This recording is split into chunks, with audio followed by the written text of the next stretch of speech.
Após aquela inexprimível angústia, o anjo desceu do céu para consolá-lo e fortalecê-lo.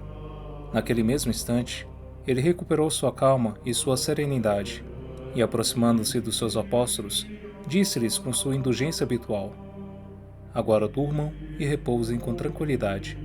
Não tendes mais necessidade de velar comigo. Mas mal haviam fechado os olhos, ele logo exclamou: Levantai-vos, vamos! Eis que chega a hora em que o Filho do Homem será entregue nas mãos dos pecadores. Aquele que me há de trair está perto daqui. Pelo brilho das tochas que iluminavam o vale, puderam ver uma tropa de homens armados que se dirigiam ao jardim de Getsêmani. Era Judas à frente dos soldados que vinham se apoderar de Jesus. Colocado à frente da coluna, Judas servia-lhes de guia.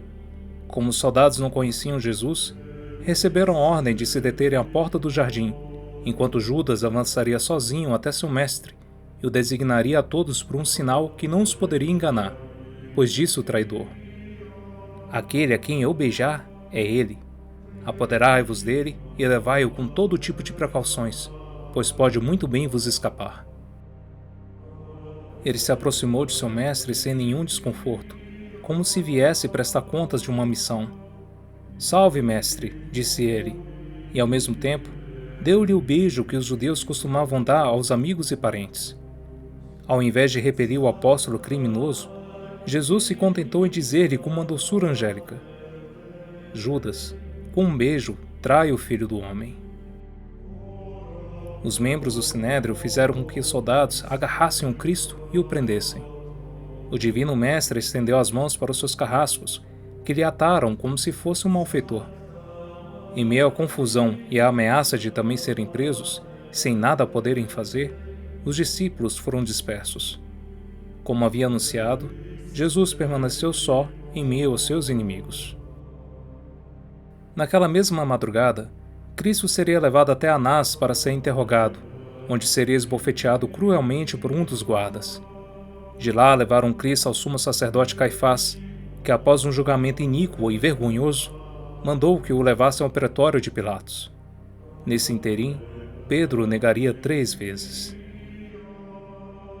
No dia seguinte, de manhã por volta das 9 horas, os chefes do Sinédrio, seguidos por uma multidão cada vez mais turbulenta, apareceram diante do palácio de Pilatos, exigindo com altos brados a morte de Jesus. Pilatos, continuamente dominado pelo medo de se comprometer, recuou diante do dever, pois, mesmo vendo que não havia culpa alguma em Jesus, nada fez para despachar a turba. Pelo contrário, Pilatos se pôs a negociar com os agitadores, o que naturalmente incrementou a audácia deles. Então Pilatos se dirigiu àquele povo que clamava pela morte do Cristo, dizendo: Há algumas horas, vós me apresentastes este homem como um instigador em revolta contra a dominação romana. Ora, depois de tê-lo interrogado diante de vós, não encontrei nenhum fundamento para as acusações que fazeis contra ele.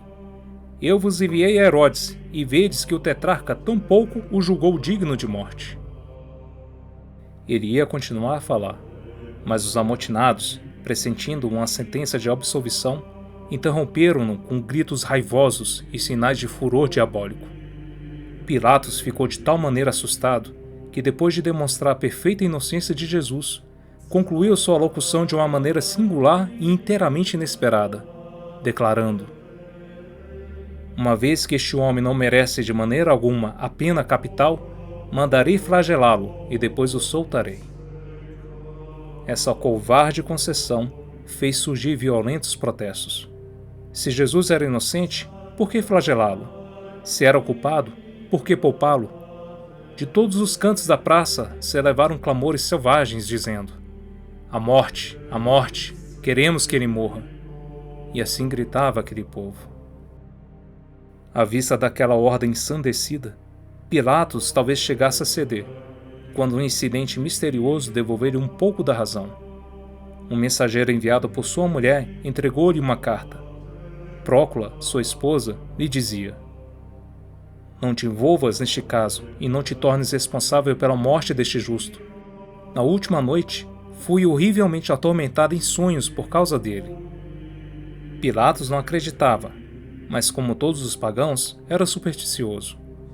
Ele viu naquele sonho uma advertência suprema dos céus, no que não estava enganado, e resolveu fazer uma tentativa desesperada de salvar Jesus.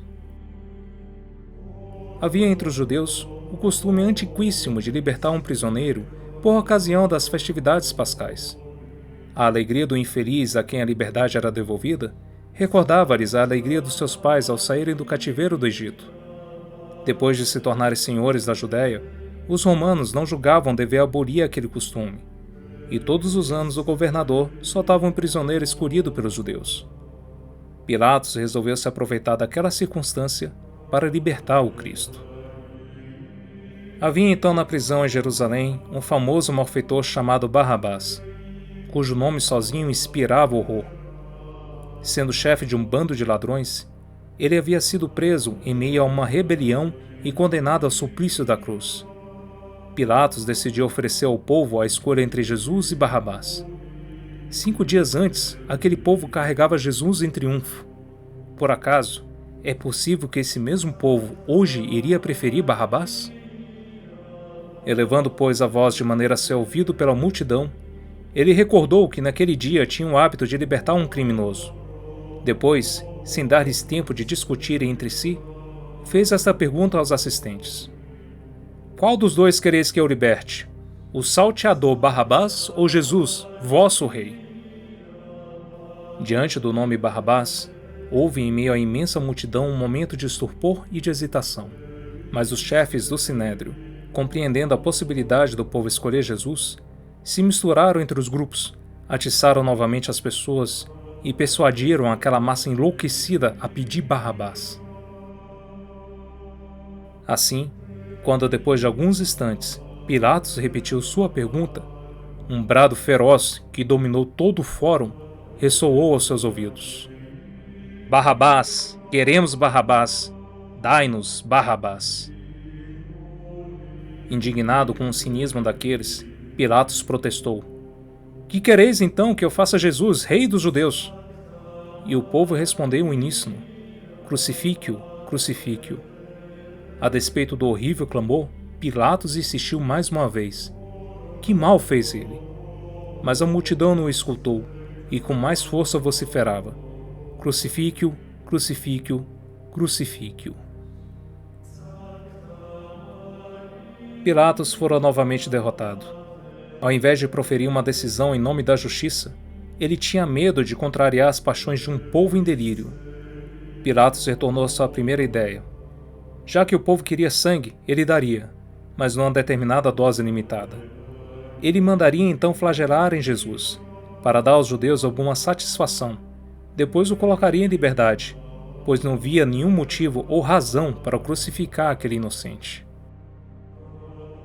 Era a flagelação o castigo reservado somente aos escravos. Diz São Bernardo que nosso amoroso Redentor não só quis tomar a forma de escravo, sujeitando-se à vontade de outrem, mas a de um mau escravo, para ser castigado com açoites e assim pagar a pena merecida pelo homem que foi feito escravo do pecado. Santa Brígida, em Revelação, nos relata que nosso amado Salvador despojou ele próprio suas vestes ao mando dos algozes, abraçou a coluna e entregou as mãos para serem amarradas.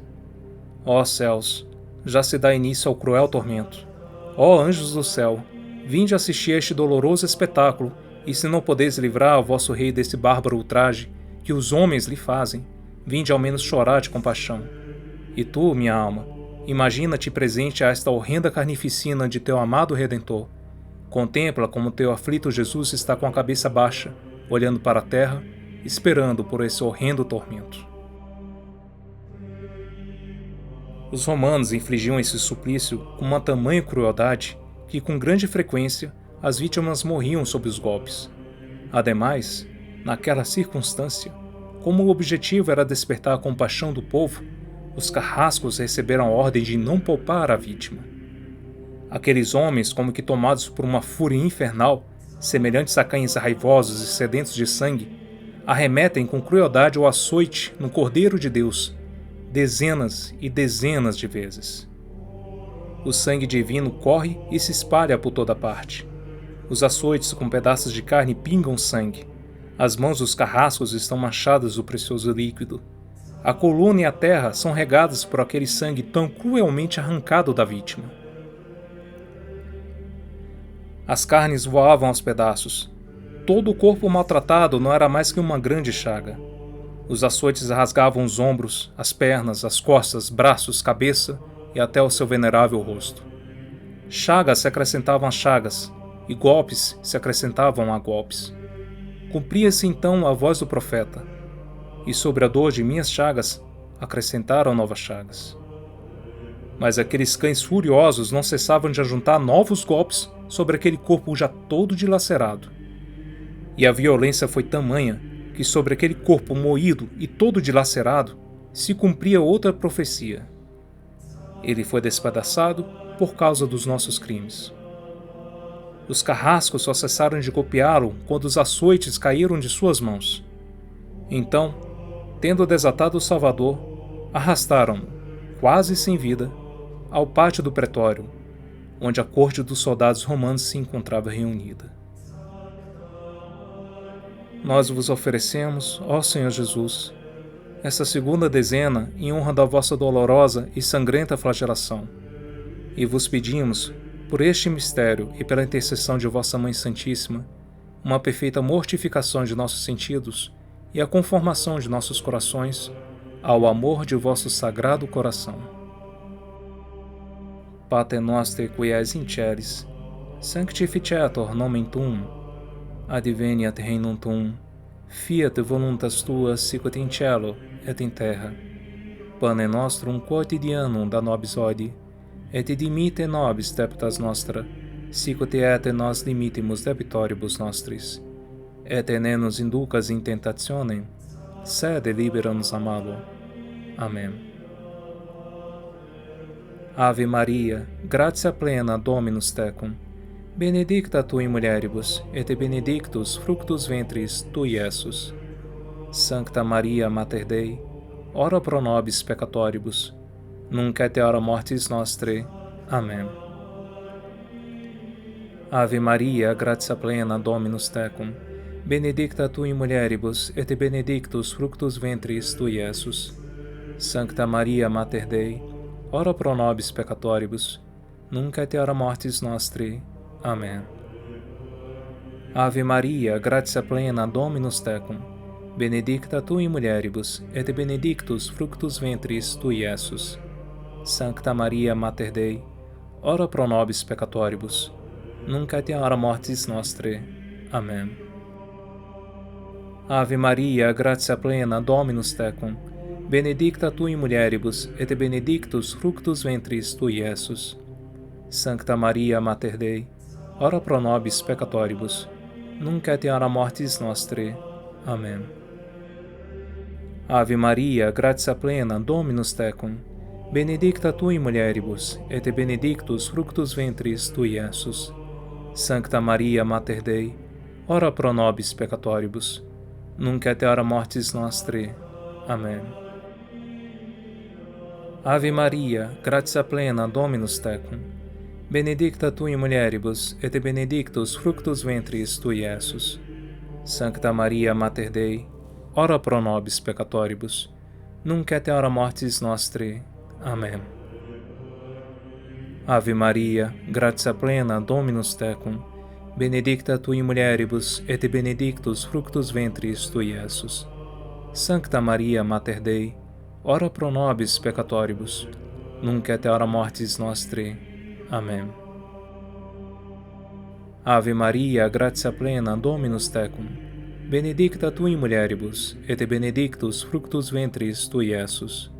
Sancta Maria Mater Dei, ora pro nobis peccatoribus, nunc et hora mortis nostrae. Amém. Ave Maria, gratia plena Dominus tecum, benedicta tu in mulieribus, et benedictus fructus ventris tui, Iesus.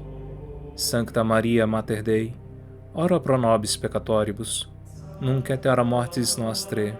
Amém. Ave Maria, gratia plena Dominus tecum, benedicta tu in mulieribus, et benedictus fructus ventris tui, Iesus. Sancta Maria Mater Dei, ora pro nobis peccatoribus, nunc et hora mortis nostre. Amém. Glória ao Pai, ao Filho e ao Espírito Santo, como era no princípio, agora e sempre. Amém. Ó meu Jesus, perdoai-nos, livrai-nos do fogo do inferno, levai as almas todas para o céu e socorrei principalmente as que mais precisarem.